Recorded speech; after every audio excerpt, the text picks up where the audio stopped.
Ayan, recording. First question. Saan kayo unang nagkakilala? Sa Facebook. Sa Facebook. Wow. Sabay ba dapat? Hindi mo na okay lang. Ayan, Facebook. Paano kayo nagsimula? Nag-chat ata ako eh. Sino? Oo, siya nag-chat. Sino una nag-chat? Siya. Ako ata. Ano ata? Natural lang, okay lang yan. Siya una, tapos nag-chat ako. Ang tagal niya mag-reply. Bro! Oh, pogi. Umabot ng gabi. Oh? Di siya nag-reply. Ayun. Ah. Nung una kayo nagkita, ano yung naramdaman nyo na, ano yung first impression mo, Mabel, sa kanya, una kayo nagkita? Okay ka muna. Kasi sa Mawa kami nung nagkita. Tapos, niyaya niya ako sa Cavite. Hindi pa ako nakakapunta ng Cavite. Kaya akala ko, feeling ko ano siya. Kidnapper. Oo, kasi sabi ko, first natin, tapos dadali mo na agad ako sa Cavite. Ganun. Doon niya ako dinala sa, kasama rito. Doon yung first date namin. Kaya pala gusto nila magpakasal doon sa... Kaya gusto na. Ikaw, ano first impression mo? Nakita mo siya? Wala lang, natulala lang ako. Wow! Naka-jackpot ka. Bakit? Bakit ka natuloy? Wala lang, hindi, ano lang, parang first time lang ba na may makilala ako na kagaya. Ay! Nakaya ka pala, Erwin, no? Alam mo, marami makakatulog dito sa araw ng kasal mo. Hindi, memories nyo to, maano nyo to. Ayun, yun nga, yung ano lang, parang nabigla lang ako, tapos yun yung unang ano ko sa kanya.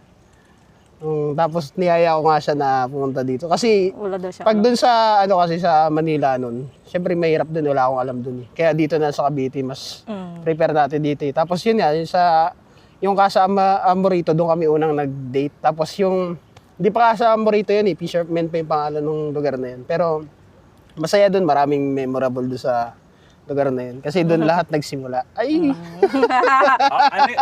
Ano yung most memorable nyo? Ikaw, Mabel, kay JR.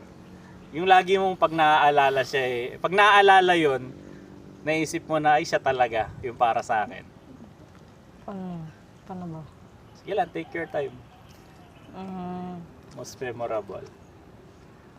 Ano ba yun? Ate, sige, ito na lang yung tanong. Ano ba nagustuhan mo sa kanya? Physically or at character? Ano nagustuhan mo sa kanya? Lahat pwede mo banggitin. Walang bisyo. Tsaka, God, man of God. Oh, man. Kaya makipagkita sa kanya kasi puro ganun yun nasa Facebook niya. Hindi talaga ako nakikipagkita eh. Naka-jackpot Siya ka yung talaga. Pag sa Facebook, hindi ako nakikipagkita talaga. Yung Facebook, Ano yung unang tanong mo kanina? Yung memorable. ako na lang sasagot doon. Yung lang, siguro pag sa rides lang, pag nag-rides lang, yung masasayang memory tsaka Doon kasi maraming memories na nabubuhay sa pag nagra-rides. rides. Doon talaga. Ano yung pinaka-nagustuhan mo kay Mabel? Nagustuhan ko sa kanya yung ito talaga Sasabihin na. yung lips talaga. Yan talaga. Parang wala lang talaga ang cute lang talaga tignan yung lips niya. Doon lang talaga natuwa lang. Parang may follow-up question ako dito. Hindi, wag na. Hindi, yun lang talaga. Siyempre, pag tinitignan ko, di ba? Ano yung parang nakikita kong katangian sa kanya. Yun lang, yun Pero yung pinaka talagang the best sa kanya, yung yung makikita mo yung... Kasi sabi ko nung unang nagkita kami, sabi ko ang pinaka gusto ko sa babae yung date to marry talaga. Nakita ko sa kanya yung katangian ng isang babae na kung saan mo dapat dadalhin na siya, kundi sa babae, di sa kasalan. Pataw. Anong nag-propose si JR? Ano naramdaman mo, Mabel? Actually may idea na ako. No. Pero iba pa rin pala talaga pag ginawa niya na. Masaya siya. Pataw. Ikaw, paano ka nag-prepare sa proposal? Wala, lang, parang sinorprise ko siya noong time na yun. Yung sabi ko, alam ko nag-aantay siya noon pero sabi ko, gagawa ako ng time na parang wala siyang idea, wala siyang alam na sa araw na yun, na magpo-propose ako sa kanya. May idea ako pero hindi ko alam kung kailan. May idea siya pero hindi niya alam. Pero ako naman, hinahanda ko na yung sarili ko kung kailan ko naman siya ipapasok para wala siya yung idea niya, hindi niya malaman yung time na yun. Kaya yun, Nung nag-propose ako, hindi niya alam.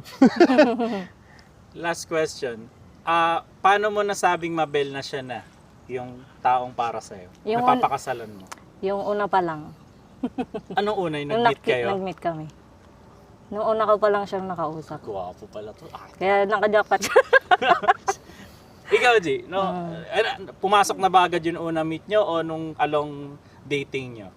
Na Hindi, siya nung doon sa ano, sabi ko kasi, Lord, sabi ko kung bibigyan mo ako ng ano, ng babaeng makasama sa ano, panghabang buhay. Sana siya na yung makikita ko din. So yun, yung time na yun nakita ko siya, parang sabi ko, ito na siguro.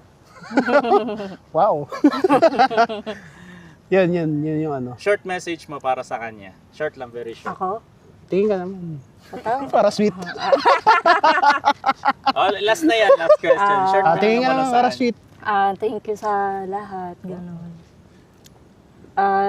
Sa pag-intindi sa akin, sa mga... Patang, umiiyak. Okay lang yan. Ilabas nyo kasi ano. sa mga, yun.